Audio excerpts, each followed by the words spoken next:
Lo utyityimvana lepleyiti apha igama lakhe ngubhuti Maduna, indoda yaseChebe kuCentane kweli phondo leMpuma Kapa.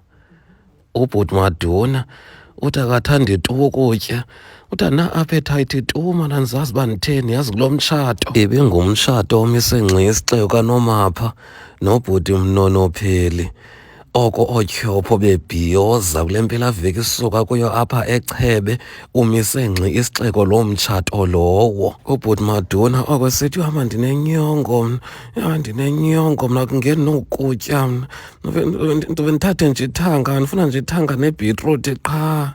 Oko emane eziphakela ke esithi caba nje sothuka thina ukuba umfana welali othenjwe ngolu hlobo njengobhuti Maduna angatya nje ibhitruthi nethanga, ogqiba athathe nje ne-sweet potato ayiyeke enye nenye, iinyama ziyeke. Uthi lo bhuti izintloni into yokuba indoda ibe ityityimva nepleyiti enkulu inqongisile. Uthi abayenza apha eChebe loo nto leyo kuCentane.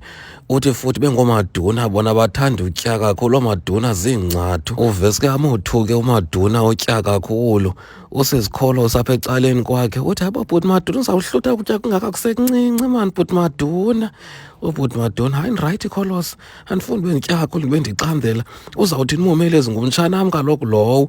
Oku simjongile simncoma shem ubhuti Maduna. Kuyacelwa ukuba abafana xa besiya esingcwabeni okanye emtshatweni bangatyi kakhulu besenza iintloni. 1, bangenzi iintloni. 2, bangenzi iintloni. 3, bangenzi iintloni. 4, bangenzi iintloni. 5, ngoba kaloku le nto ingumfana kufuneka ibe ngcathu, iziphathe kakuhle, kuba kukhona abafana babuya entabeni abajonge lukhulu kuye.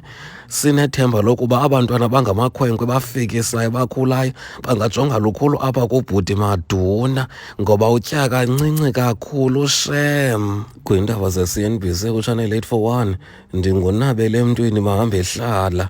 Ndilapha kwindawo yaseChebe kuCentane kweli phondo leMpuma Kapa. Andiyazi Lizomo uba kutheni nidibanise abefundisi ngomndilili. Andiyazi alime kutheni ibadibanisile. Jonga ubhuti Maduna wenza intlekele kulaa tafile, bazawuthini abefundisi abakatyi. Eseyiwesikela kumfundisi unyobola kayiphi inyama ebomvu. Mhlawumbi uyigqibile ubhuti Maduna ngalaa ngqili yepleyiti ayenzayo kulaa tafile. Nibayekele ntoni Lizomo abantu baqale batya phambi kwabefundisi. Khanisuseni laa mntu phaa, ooMaduna bakathathe laa mntu phaa kulaa tafile ozishuba soshubela. Caba ngummo wabo lo utya kakhulu. Yho bayagxibhela shem. Shi.